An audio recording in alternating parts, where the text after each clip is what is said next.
Hello friend, आज हम आपको सूर्य संक्रांति की पूजा विधि व कथा सुनाने जा रहे हैं। तो चलिए शुरू करते हैं। हर साल जब सूर्य देव वृषभ राशि से निकलकर मिथुन राशि में प्रवेश करते हैं तब ये संक्रांति मनाई जाती है। इस दिन का धार्मिक और पौराणिक दृष्टिकोण से अत्यंत महत्वपूर्ण है। हिंदू पंचांग के अनुसार यह घटना आषाढ़ मास की शुरुआत का भी संकेत देती है, जो वर्षा ऋतु का प्रारंभ होता है। और जैसे ही बारिश की पहली बूंदे धरती को छूती है, वैसे ही हमारी आत्मा भी इस दिन की ऊर्जा से सराबोर हो जाती है। संक्रांति शब्द का अर्थ है सूर्य का एक राशि से दूसरी राशि में प्रवेश करना। साल भर में कुल 12 संक्रांतियां होती हैं, लेकिन 4 संक्रांतियां विशेष रूप से पुण्यकारी मानी गई हैं: मकर, मेष, तुला और मिथुन संक्रांति। मिथुन संक्रांति इनमें से एक अत्यंत शुभ अवसर है, क्योंकि यह देवताओं के उत्तरायण काल के अंत और दक्षिणायन की शुरुआत को दर्शाता है। यानी अब सूर्य दक्षिण दिशा की ओर अग्रसर होते हैं, जो भगवान यम की दिशा मानी गई है। इसलिए यह दिन पितरों के तर्पण और आत्म शुद्धि के लिए भी सबसे शुभ माना गया है। भारत के विभिन्न उत्सवों में इस दिन को अलग अलग नामों से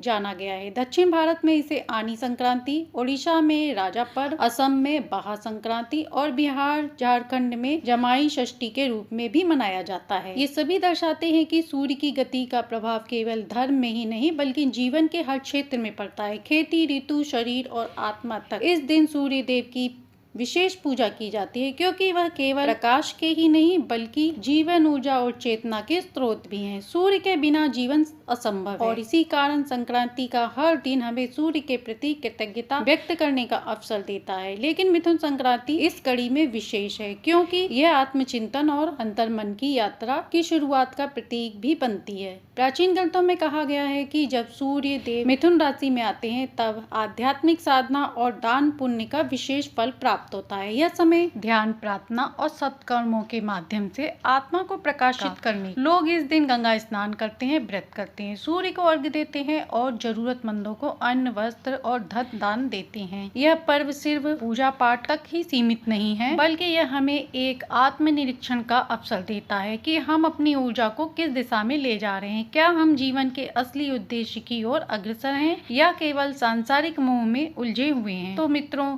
मिथुन संक्रांति का दिन केवल खगोलीय घटना नहीं बल्कि आध्यात्मिक नवचेतना का संदेश है। यह समय है खुद से जुड़ने का, सूर्य देव के तेज से प्रेरणा लेने का और अपने जीवन में नव प्रकाश लाने का। आइए अब इसकी कथा सुनते हैं। प्राचीन काल की बात है, जब पृथ्वी पर अधर्म बढ़ने लगा था और राक्षसी शक्तियां दिन बर दिन मजबूत होती जा रही थी, तब देवता अत्यंत चिंतित हुए। इन राक्षसों के कारण यज्ञ, तप और धर्म के कार्य बाधित हो रहे थे। तब सभी देवता भगवान विष्णु के समीप गए और वहां जाकर उनसे निवेदन किया और कहा, हे प्रभु, अधर्म बढ़ रहा है और पृथ्वी का संतुलन बिगड़ रहा है। इसका समाधान केवल आपके पास ही है। भगवान विष्णु ने मुस्कुराते हुए कहा, जब उचित समय होगा मैं स्वयं पृथ्वी पर अवतार लेकर धर्म की पुनः स्थापना करूंगा। लेकिन अभी एक और शक्ति की मुझे जरूरत है। प्रकृति के तेज का जागृत करने के लिए सूर्य देव का सहयोग चाहिए और इसके लिए आवश्यकता है सूर्य देव के सहयोग। उसी समय देवताओं की याचना पर सूर्य देव ने वृषभ राशि से मिथुन राशि में प्रवेश किया। जैसे ही सूर्य देव मिथुन राशि में आए, वैसे ही चारों ओर प्रकृति का संतुलन हो गया और आध्यात्मिक ऊर्जा का प्रवाह तेज हुआ। यह दिन था मिथुन संक्रांति का। पौराणिक मान्यता है कि इस दिन से दक्षिणायन का प्रारंभ होता है और दक्षिणायन वह काल है जब देवता अपने विश्राम में चले जाते हैं और मनुष्य को स्वयं अपनी साधना द्वारा आगे बढ़ना होता है। इसलिए यह दिन विशेष रूप से आत्मनिर्भरता और आत्मबल का प्रतीक माना गया है। एक और कथा के अनुसार एक राजा था, उसका नाम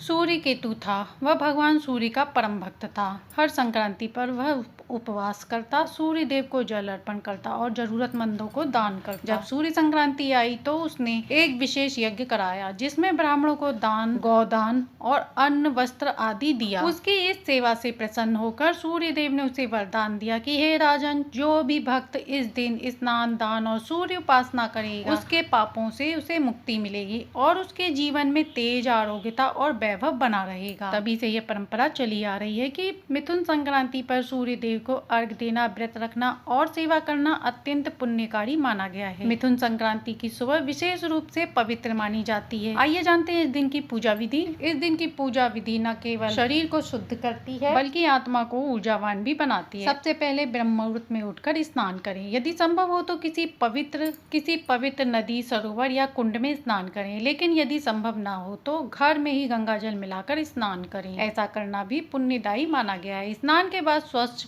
वस्त्र धारण करें। पीले, सफेद या लाल रंग के वस्त्र पहन सकते हैं। स्नान के बाद पूर्व दिशा की ओर मुख करके एक साफ आसन पर पूजा का आसन लगाएं। उस स्थान पर सूर्य देव का चित्र या तांबे का सूर्य यंत्र रखें। अब तांबे के लोटे में शुद्ध जल भरें। उसमें थोड़ी सी गंगा जल, लाल फूल, अक्षत, चावल और एक चुटकी रोली या कुमकुम मिलाएं। यह अर्घ तैयार हो गया। अब सूर्य देव को ध्यान पूर्वक नमस्कार करें और निम्न मंत्रों का जाप करते हुए उन्हें जल अर्पण करें। ओम गृहिणी सूर्याय नमः या ओम आदित्याय नमः इस मंत्र का जाप कर सकते हैं। जल को धीरे धीरे अर्घ देते समय सूर्य देव को मन से धन्यवाद दें उनके प्रकाश, ऊर्जावान और जीवनदायिनी किरणों के लिए। इसके बाद दीपक जलाकर सूर्य देव के समक्ष गुड़, लाल फूल, गेहूं, जल और मिश्री का भोग अर्पण करें। पूजा में रोली, अक्षत, चंदन और फूलों से उनका पूजन करें। सूर्य स्तुति करें, आदित्य हृदय स्तोत्र का पाठ करें या फिर सूर्य अष्टक का पाठ भी कर सकते हैं। यदि संभव हो तो गायत्री मंत्र का 108 बार जाप करें। यह अत्यंत फलदायी होता है। अब इस दिन का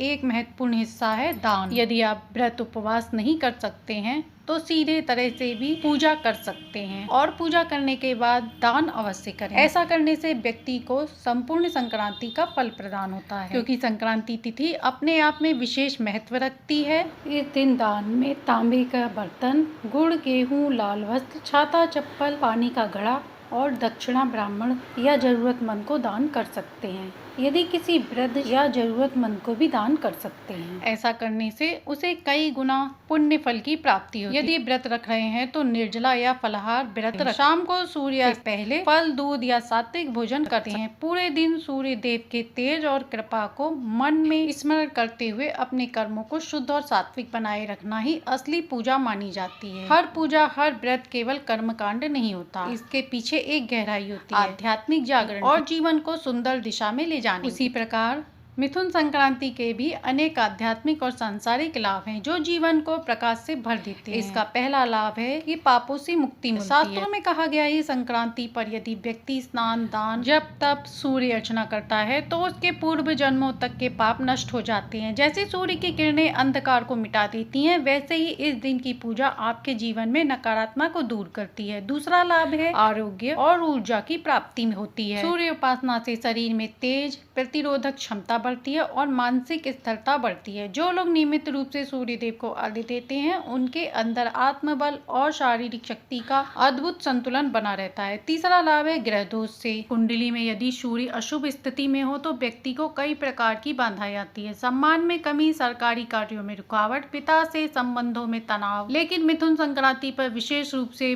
सूर्य पूजा करने से ये दोष मिट जाता है और भाग्य का द्वार खिलता है। चौथा लाभ है पूर्वजों की कृपा, क्योंकि इस दिन दक्षिणायन का प्रारंभ होता है जो पितरों की दिशा मानी जाती है। इसलिए पितृ शांति के लिए यह दिन अत्यंत शुभ माना गया है। इस दिन जल अर्पण करना, ब्राह्मणों को भोजन या तिल का दान करने से पूर्वजों की आत्मा को प्रसन्नता मिलती है और उनके आशीर्वाद से जीवन में शांति आती है। पांचवा लाभ है संतान सुख और गृह शांति। जिन लोगों को संतान प्राप्ति में बाधा है या पारिवारिक कलह रहता है उनके लिए यह दिन अत्यंत शुभ है। सूर्य की उपासना से परिवार में सामंजस्य, प्रेम और समृद्धि का संचार होता है और सबसे महत्वपूर्ण यह दिन आपको याद दिलाता है कि जीवन में प्रकाश हमेशा आपके भीतर से शुरू होता है। सूर्य बाहर भी है और अंदर भी। जब सूर्य अपनी दिशा बदलते हैं तो शायद प्रकृति हमें संकेत देती है कि हमें रुककर अपनी दिशा पर विचार करें। हम में से कई लोग रोजमर्रा की भाग दौड़ में उलझे रहते हैं, न खुद से बात होती है न ईश्वर से। लेकिन ये संक्रांति का पर्व ऐसा मौन निमंत्रण है कि चलो थोड़ा सा भीतर झांको। सूर्य देव सिर्फ आकाश में चमकने वाले एक तारे नहीं है, वो हमारे जीवन के लक्ष्य हैं, हमारी चेतना का केंद्र है। जब हम उन्हें जल अर्पण करते हैं तो वास्तव में हम अपने अंधकार को धोने की कोशिश करते हैं। तो ये थी